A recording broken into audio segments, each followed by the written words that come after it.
আজকে রান্না করলাম চিংড়ির মালাইকারি। এই একটা রান্না যেটা করলে আমার মনটা বদলে যায়। মানে সব রান্নার মধ্যে একটা রাজকীয় ভাব থাকে, আর সেটা এই চিংড়ির মালাইকারিতেই সবচেয়ে বেশি টের পাই। হ্যালো এভরিওয়ান, আসসালামু আলাইকুম, welcome back to my daily blog. আশা করি আমাকে যে যেখান থেকে দেখছেন সবাই ভালো আছেন এবং সুস্থ আছেন। আপনারা জানেন এই রান্নাটার মজা কোথায়? না মশলা, না চিংড়িতে।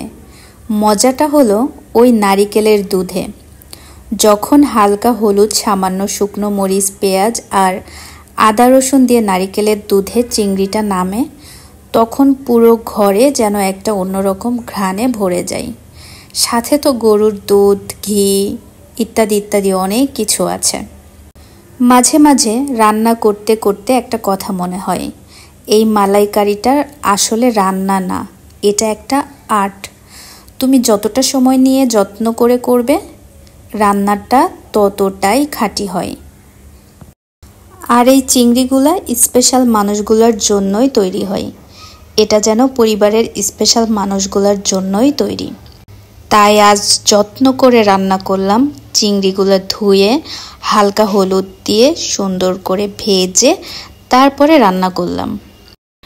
আপনারা জানেন এই রান্নার আসল মজা হয় যখন গরম ভাতে একটুখানি ঝোল দিয়ে চিংড়িটার পিছনের দিকটা কামড়ে ধরি। তখন মনে হয় এই এক কামড়েই দিনের ক্লান্তি উধাও। এই চিংড়ির মালাইকারি এমন এক জিনিস যেটা একবার খেলে বারবার খেতে ইচ্ছা করে।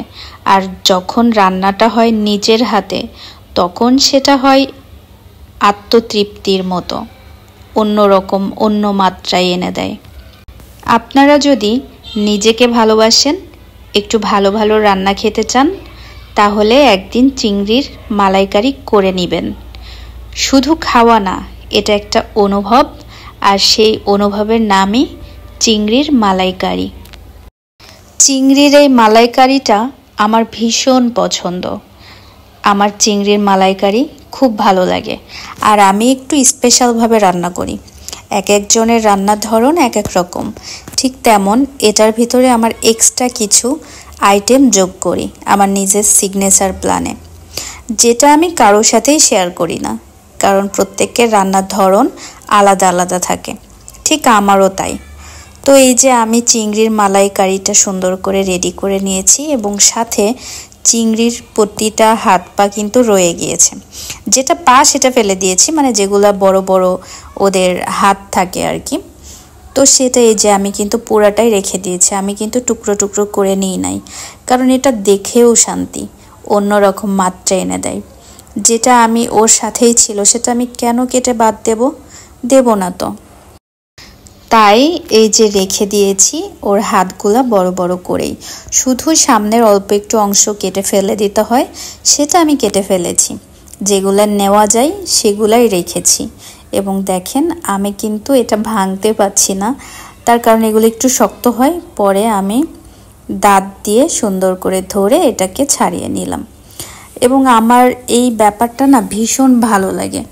একটা সময় ছিল যে সময়টা আমি চিংড়ি খেতে পছন্দ করতাম না। চিংড়ির যে স্মেলটা, সেটা আমার একদম ভালো লাগে না, কারণ ওইটা আমি খেলেই আমার কেমন যেন একটা লাগতো। চিংড়িকে আমি পোকা মনে করতাম, যে একটা পোকা যেমন চিংড়িও তেমন। কিন্তু এখন আমার চিংড়ি ভীষণ ভালো লাগে। চিংড়ি খেতে আমি খুব পছন্দ করি। আর মালাইকারি তো আমার খুবই ভালো লাগে। পাশাপাশি চিংড়ি ভুনা, চিংড়ি মাছের লাউ দিয়ে রান্না, তারপর যে কোনো চচ্চড়ির সাথে ছোট চিংড়ি আমার ভীষণই ভালো লাগে। গন্ধটা আমার একটু অন্যরকম লাগলেও খেতে পারি, তার কারণ চিংড়ির যে গন্ধটা, এটা যদি একটু স্ট্রং হয় তখন আমি আর নিতে পারি না। যাই হোক, কে কে আমার মতো চিংড়ি খেতে পছন্দ করেন? মালাইকারি পছন্দ নাকি এমনি রান্নাগুলো পছন্দ? অবশ্যই কমেন্ট করে জানাবেন। আর এরকম সুন্দর সুন্দর ভিডিও পেতে চ্যানেলটাকে অবশ্যই সাবস্ক্রাইব করে পাশে থাকবেন। আর ফেসবুক থেকে দেখলে, পেজ থেকে দেখলে অবশ্যই লাইক ফলো দিয়ে সাথে থাকবেন।